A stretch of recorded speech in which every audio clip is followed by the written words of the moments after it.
February 27th, 1976.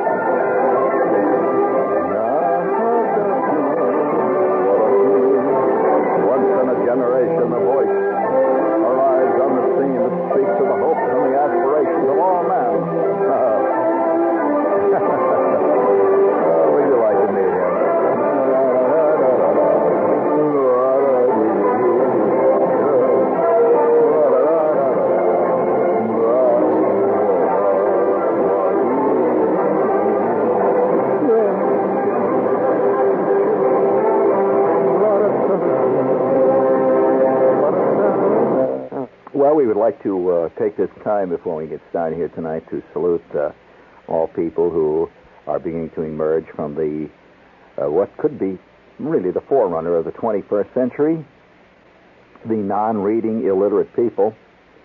We would like to salute all of you. No, it's a fact. I don't like to be putting value judgments on this sort of thing, but you know that speaking of not being able to read, I see where a couple of very official doctor types have recently turned out a book of information and morality discussions and so on for teenagers, but they recognize the fact that so many teenagers cannot read. This is fascinating. I mean, these are real teenagers, pre-college, college types, high school types, not little kids. They can't read. So the book is done entirely in the form of cartoons, little funny pop-outs that pop out. I very seriously expect that by the 21st century, what little history that will be taught by then, let's say European history, will be taught by a series of comic books. And there'll be because that'll be the accepted method of communicating at that time. Can't you imagine a comic book version of the War of the Roses? Or, sure, a lot of people, what's wrong with it, huh? Well, I'll tell you one of the things that's wrong with it. If you don't mind me being a bit negative here, I should really say that's great. It's a great idea. But things like wars, like, say, the War of the Roses, are so subtle. There are so many subtle problems that you just can't bring that out in a series of balloons over people's heads. I mean, can you imagine the cartoon treatment of the trial of Joan of Arc, and all these balloons over the various bishops and stuff discussing religious heresy, and but my Lord, troth, she speaketh heresy, big balloon.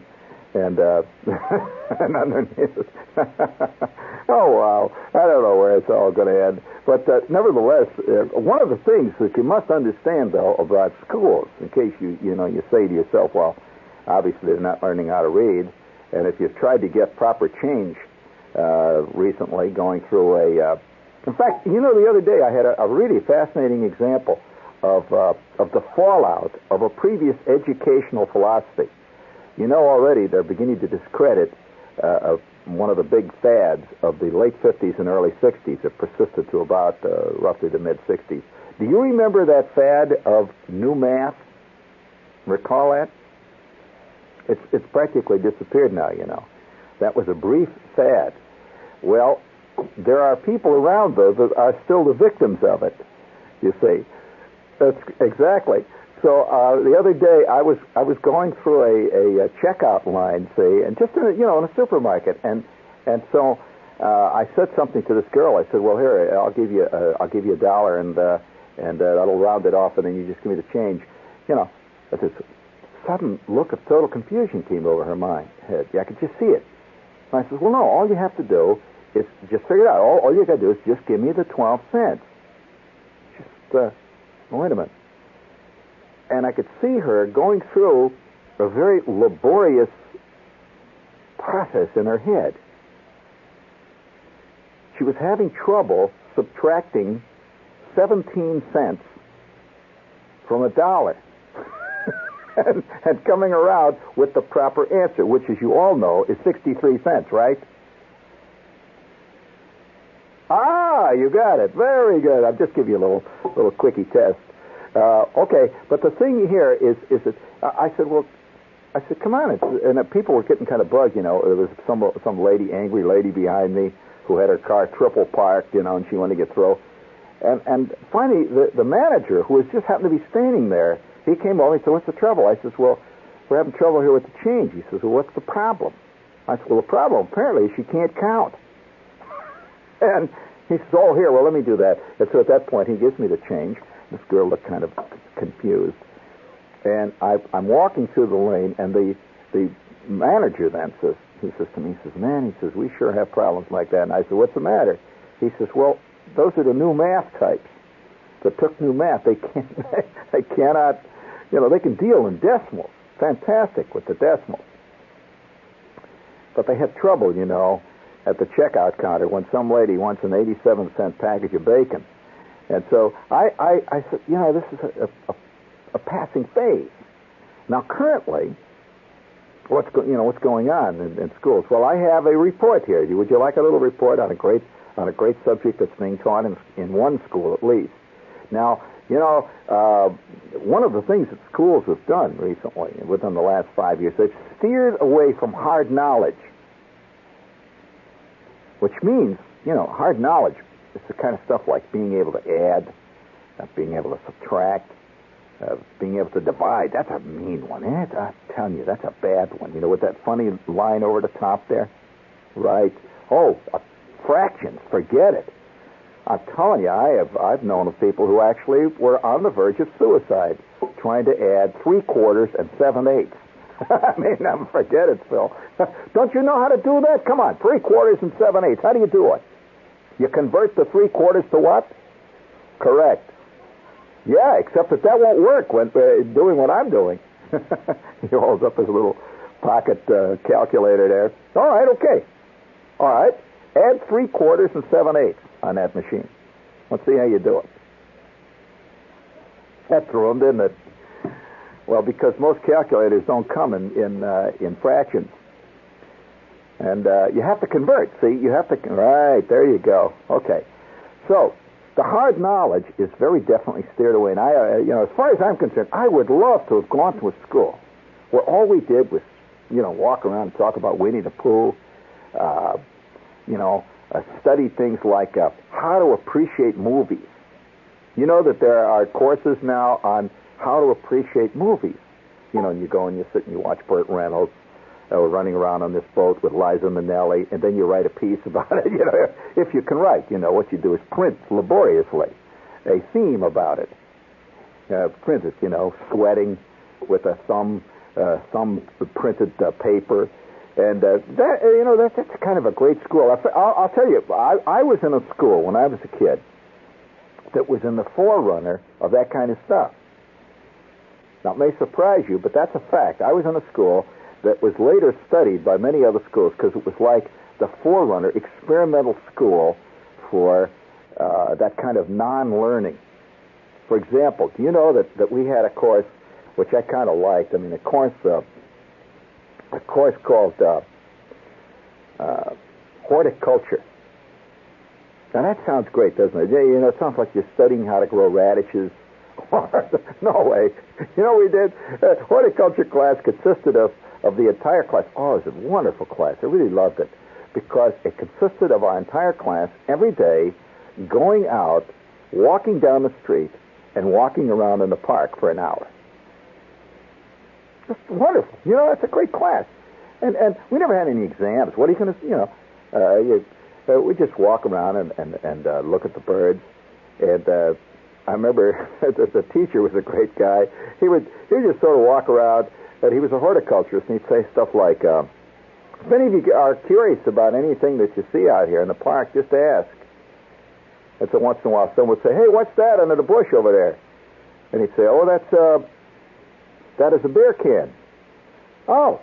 And then we'd walk around. It's just kind of great. That kind of class. We also found other things under the bushes, which we didn't talk about, but That was the kind of class it was. It was a non-class. Now, how many credits did I get for that? 3 credits. It's a nice, reasonable number of credits for walking around in the park. Now, as a football player, I was given the opportunity to have some other of those great courses. For example, did you know that we had a course called Athletic Administration? Now, what kind of a course was that? Well, actually, it was under what they called the civics department. In other words, that was learning to be a citizen. Athletics administration. Now, I went to a high school where you could get 3 credit hours. Now, what did you do in athletics administration? Oh, it was only open, by the way, to members of various varsity teams. No. Oh, no. Now, that would have been a good one if they'd come in and had, discussions of contracts and reserve clauses and stuff like that. But athletic administration consists of standing around and counting towels. Yeah, we did. Yes, we counted towels, and we had this assistant coach, Mr. Wilson. See, Mr. Wilson. One day, I remember one class we had in maintaining football uniforms. And now it's probably never occurred to you that this is a real problem, keeping football uniforms of a team in condition. Oh, they got to get them cleaned. Oh, sure. I mean, you guys see Mercury Morris running in, and half his jersey is torn off. The wheels are already in motion in the athletic administration department of bringing in a new jersey, making sure that it says Morris on the back instead of, say, Zonka, who's no longer with the team. All of this takes a lot of serious study, really serious study. And so I was one of the forerunners who studied seriously athletic administration.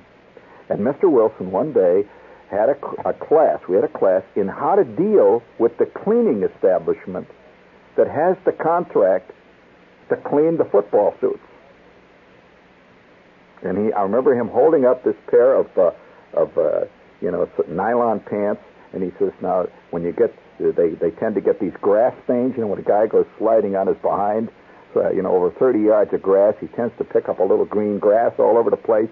He says, now, this can be removed only by a certain type of cleaning. Make sure that you get this type of cleaning. And and we're all taking notes, see? Well, that was a 3-credit-hour course. It's right down on my record. Now, you know what another one, one of the greatest, 2 years I took, well, actually 2 semesters. 2 semesters of swimming.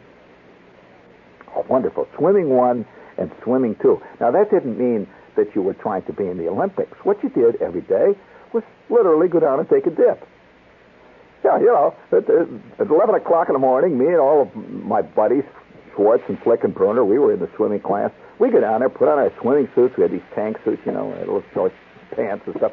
And we go running out, and we had this teacher down there, Mr. Burris, Mr. Raymond Burris. Mr. Burris had been a swimmer at Yale. He was a famous swimmer, see. Now, all he did in the swimming class was once in a while he'd get up on the 1-meter board and show us how he did it in the Ivy League. He'd go, dunk, dunk, dunk. He'd go up in the air. He'd cut right in the water. He'd say, all right, now all you guys on the end of the line from here, left, all you guys try that. And we just run out on the board and jump up and down. Hey, watch me, Schwartz. Whoop, splash, Oh, what a great course. And we spent 2 semesters just fooling around the swimming pool. Now, how much credit did I get for that? 6 credit hours for that. It's right there on my record. It shows that Shepard mastered the 1-meter board. It shows that Shepard knows all about this. It's all right, I'll get to it. All you got to do is remind me. I do work in my own time. All right, I mastered the 1-meter board. See, in other words, what I'm saying is my education was filled with puffery. Hot air, horticulture, swimming on your back. We even had a class that was, in a sense, a class in fooling around. It was called intergroup relationships. That was a great one. We just sat around and said stuff to each other like, hey, Schwartz, boy, are you stupid. And at that point, Miss Morton would say, no, you shouldn't say that. And say, Schwartz, I find something troubling me about you. So I say, okay, Schwartz, there's something troubling me about you. And then he would say, oh, knock it off. And she'd say, can you imagine what you study in intergroup relationships? Now, that was in what we called the citizenship series of classes we had. Now, that was another 3 credit hours, and it's right there on my record that Shepard knows about intergroup relationships. See, puffery, which I think we all secretly like. We like puffery.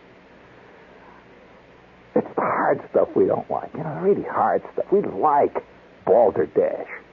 I think man has a great taste for it. Balderdash. Pure balderdash. Which reminds me, this is WOR New York. Speaking of balderdash, it's commercial time. Okay. Now, wait a minute. Now, there's a point to all this. I was looking through a newspaper the other day, for just straws in the wind. And here is a straw in the wind, if I ever saw one. I want to salute West Palm Beach, Florida. I mean, it doesn't get many salutes. And I'd like to salute West Palm Beach, Florida. It's a forward-looking school. Listen, a sociologist in West Palm Beach is teaching now in school, teaching earthlings how to handle meetings with life from outer space. Oh, I'd be right at home in that class. I'd go right from my interpersonal relationships class, and my athletic administration class to exosociology. Ha-ha! See, when in doubt, when you have something that really is a real flim-flam, invent a great name for it. I mean, you just can't call a class fooling around. Fooling around 1 and 2. What you have to do is say interpersonal relationships 1 and 2. Just a bull session, in effect, is what it is. Anyway, he says, and now, you want to hear how he teaches it? How do you teach, how to deal with the beings from external space? Listen, he says, that's because, quote, they might be able to teach us a few things if we stick around long enough to let them, says Dr. Yinger of Palm Beach Junior College. Yinger is conducting a lecture series in a new field of knowledge, exosociology, the study of the social forms of extraterrestrial life. Now, how about that? A whole new study based on something nobody knows about.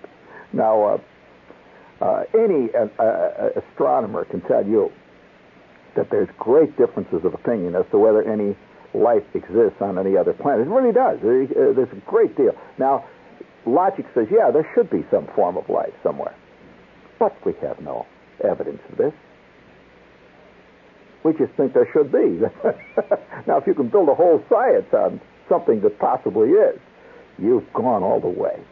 And you want to hear what more he says. He says, quote, now I'm telling you his first quote. He says, they would have to be highly developed technologically and sociologically.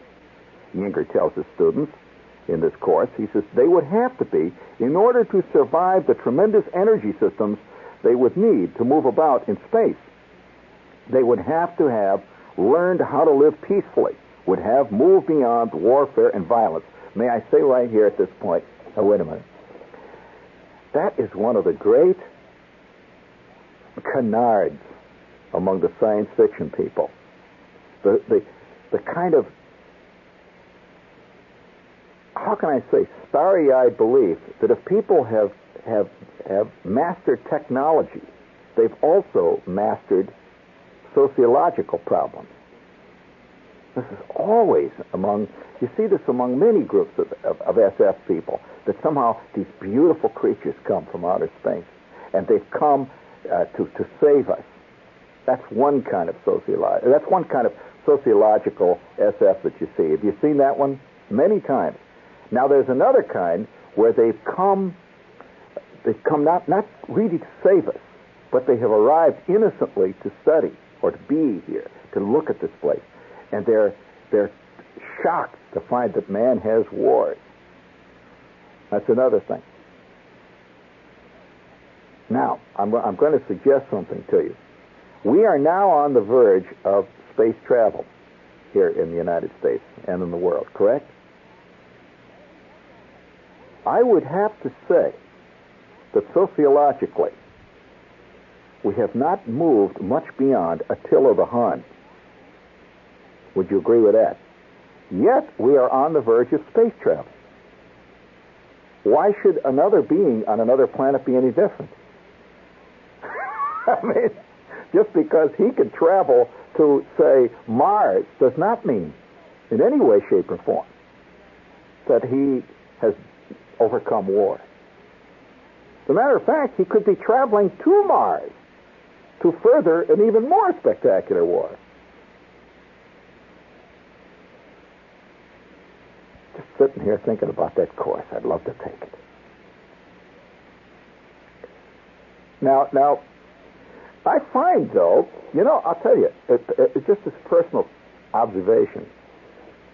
I find that not many people will argue with a professor in class about what could be called romantic idealistic images. In fact, I remember one time, it personally happened to me, because kids naturally are idealistic. See, so a kid sitting there listening to this, he thinks, yeah, that's true. They must have gotten over wars and all that stuff. So he's not going to argue. He wants to believe this. In other words, a lot of classes that many of us have taken in our lifetime have nothing to do with knowledge, but have a lot to do with myths and dreams. Now, a myth can have often nothing whatsoever to do with what's really going to happen. The dream even less. In fact, I remember the only class that really sticks in my mind that I took as a real tough class. Now, if any of you have ever gone to college, you know that there are things that are really tough classes, just things you fill out your schedule with, stuff you're going to pick up a few quick credits. And, these nice classes here. The ones that you really got to deal with, like a solid, for example, chemistry. You have to deal with them. And that's enough of a problem. Stuff like calculus. You can't fake your way through calculus. Now, most college courses are based on the idea that you're going to have to deal with some of these things. If you're seriously going to school, you're going to sit down and you're going to deal with chemistry. You're going to deal with calculus. So you're going to struggle your way through physics. So you like to have what could be called a tough course. Something that's just kind of padded out nice, like pick up a few extra credits. Well, one time I'm sitting there looking at my college catalog. It's nice, soft, late summer day, and I'm making out my schedule. See, so okay, I'm going to have to take, and I don't like it, but I'm going to have to take second year chemistry, right? Okay. Now that was all the carbon compounds. We're getting into all that kind of stuff, and so all right, that's going to be a real drag. Okay, so I signed down. I'm going to take that one. See, chemistry 202 A. So I'm looking around, looking through the book. Ah, here's a nice course. Awfully nice. Huh. Ethics.